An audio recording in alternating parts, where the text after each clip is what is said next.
It's now time to bring you a feature on the show today. Now, one of the highlights of the week that was the U-turn from the United Arab Emirates with regards to the announcement of the lifting of the ban of transit flights from Nigeria and other countries into the Emirates. Now, however, less than 24 hours to the date of lifting the ban to gain access into the UAE, the country further suspended flights from its lifts earlier announced, which included Nigeria, Nepal, India, Pakistan, Sri Lanka and Uganda till the 15th of this month. Now, as part of conditions earlier stated, direct flights from Nigeria still remain suspended.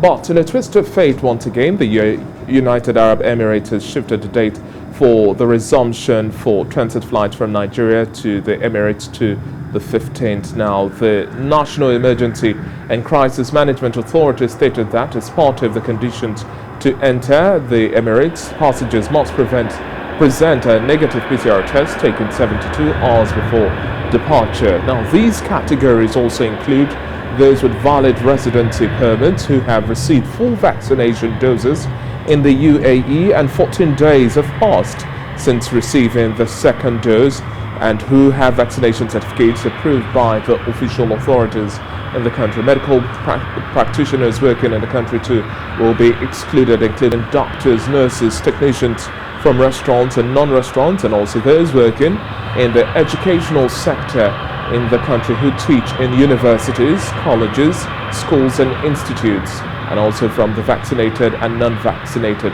category, students studying in the country, humanitarian cases who hold valid residency, and workers in the federal and local government agencies, as well as cases of completing treatment in the country, whether they are vaccinated or not, will also be excluded. Joining me now to discuss this and much more, I have Tayo Ojuri joining us. He's the managing partner, Aglo Aviation Support Services Limited. Good to have you on the Breakfast Show this morning. Good morning. It's a pleasure to be here.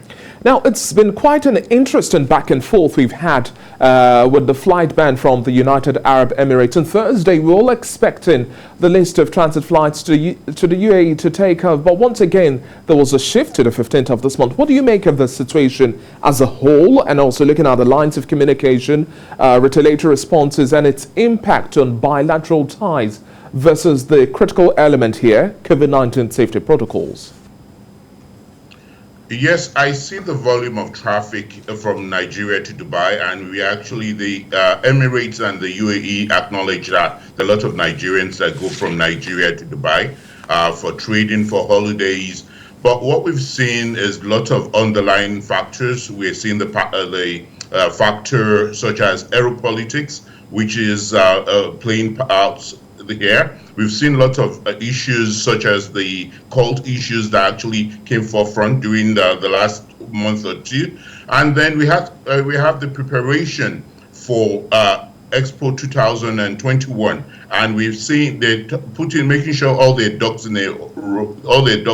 in a row to ensure that nothing actually makes this exhibition a glitch, and then over and beyond that, we see the third wave. The third wave is actually a real showstopper for Nigerians and those traveling from Nigeria, because in the sense that just 2% of Nigerians so far have been, it's not even up to 2%, have been vaccinated. And in light of this, you can see as you read out the conditions, they are requesting that those that have working permits and working permit holders have to be vaccinated. There are a lot of conditions. So with the reduced rate of vaccination amongst Nigerians, that's going to be a hindrance to those that are going to travel.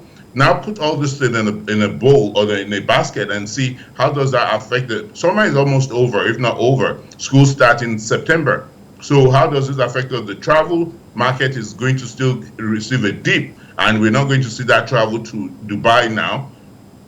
We're seeing Qatar taking advantage of that, and since they've been used to this trend since February or March this year, it's actually they're used to it. They're not going to. It's not affected their numbers as much as we're thinking it should have. And so I don't think that they're going to change anything significantly for Nigerians in the next few weeks to come. And talking about the cases we've had in Nigeria as well, looking at the report we've had so far, the infection rate, despite the low vaccination profile that we have going on now, compared to the rates like that of India, which is also on the list of travel restrictions and the ban to be removed, we can't compare because the numbers in India is quite higher in multiples than that of Nigeria. So to what extent do you also think this would also affect the international travel pattern and also patronage from Nigeria? Let's be real with ourselves. The testing level in India is far higher than we have here.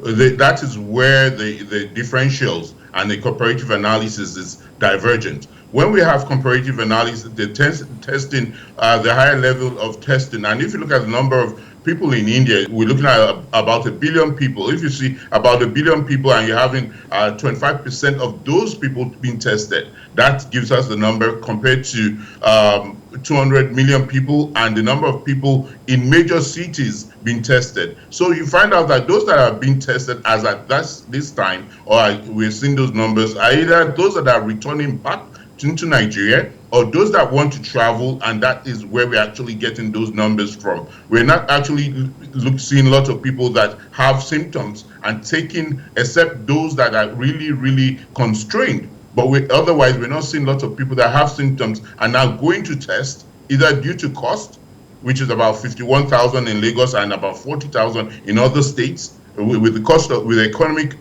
crunch, that's actually a showstopper. So we actually see that 51,000 is a deterrent. Now Lagos State is actually offering free services, so that should offer the opportunity for those that have symptoms or just want to see their status to go test, and with that testing we're able to see the numbers of actual COVID patients, and with that actual we're able to convince the outside world that we're safe and we can open what we call the travel bubble between Nigeria and Europe, or between Nigeria and Dubai. And wrapping up our conversation now, do you think that we're going to see the 15th come with cheery news, or once again there's likely going to be a shift?